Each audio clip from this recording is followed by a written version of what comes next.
que é um crente.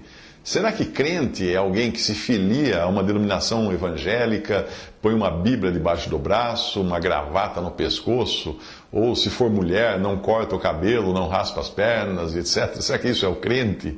Algumas pessoas pensam que ser crente é isso, é adotar alguns costumes. Faça isso, não faça aquilo. Mas em João 3,16 nós lemos o seguinte: porque Deus amou o mundo de tal maneira que deu o seu Filho unigênito para que todo aquele que nele crê não pereça, mas tenha a vida eterna. O que diz a passagem? Para que todo aquele que não dança não pereça? Certamente não é assim que está aí. Diz apenas para que todo aquele que nele crê, que crê em Cristo. O apóstolo Paulo escreveu uma carta aos crentes da Galácia, os quais afirmavam que para ser salvo era necessário não apenas crer em Cristo, mas também guardar a lei, ou seja, praticar determinadas obras. A eles, Paulo responde da seguinte maneira: ó insensatos Gálatas, só quisera saber isto de vós: recebestes o Espírito pelas obras da lei ou pela pregação da fé? Sois vós tão insensatos que, tendo começado pelo Espírito, acabeis agora pela carne? Gálatas 4, de 9 a 10. Só Cristo pode nos salvar, porque só Ele morreu na cruz e foi castigado ali por Deus no lugar do pecador. Todo aquele que nele crê tem a vida eterna e está salvo eternamente. E isso não depende do que nós fazemos ou deixamos de fazer, mas do que Cristo fez. Isto não vem de vós, é dom de Deus, diz Efésios 2,8. Portanto, a nossa salvação depende exclusivamente de Cristo e da sua obra. Não depende de nós, porque se dependesse de nós, a glória seria nossa. Deus não precisaria ter enviado um Salvador.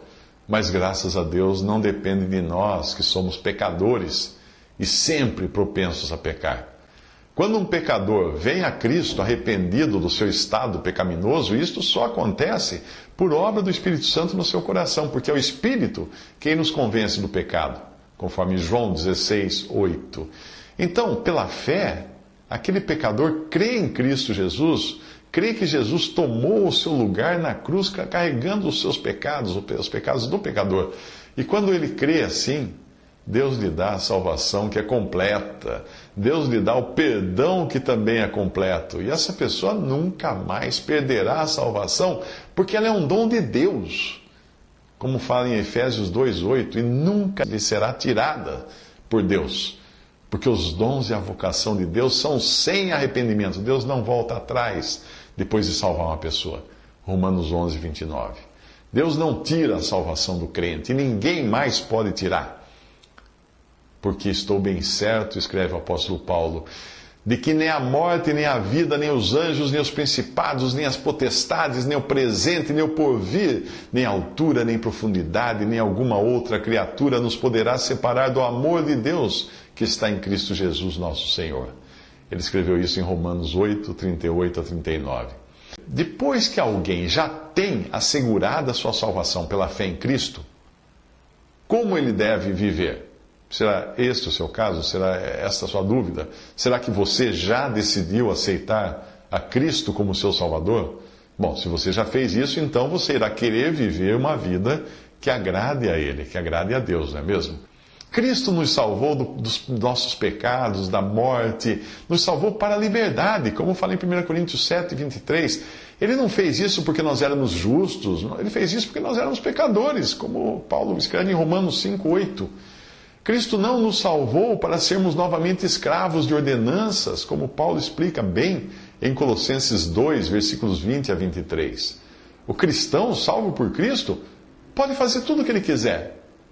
Isso está em 1 Coríntios 6,12. Mas ele não se deixará dominar pelas coisas que ele quiser. Percebe? O seu desejo principal será usar o seu corpo para glorificar a Deus, como fala em 1 Coríntios 6,20. Uma pessoa verdadeiramente convertida a Cristo está livre, porém ela vai desejar fazer somente aquilo que agrade ao seu Senhor, que sofreu tanto por sua salvação. O verdadeiro cristão não procura andar em santidade de vida porque isso iria lhe garantir a salvação. Não. Ele procura fazer a vontade do Senhor para agradá-lo em tudo, expressando a sua gratidão por tão grande salvação que ele já recebeu.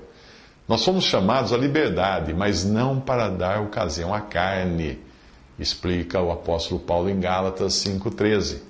O cristão deve ter sempre em mente não pensamentos do tipo o que posso fazer para agradar os meus desejos, mas sim o que eu posso fazer para agradar o meu Senhor, que a duras penas me salvou dos pecados e da morte e da condenação eterna. Assista na íntegra este vídeo visitando o link logo abaixo na postagem.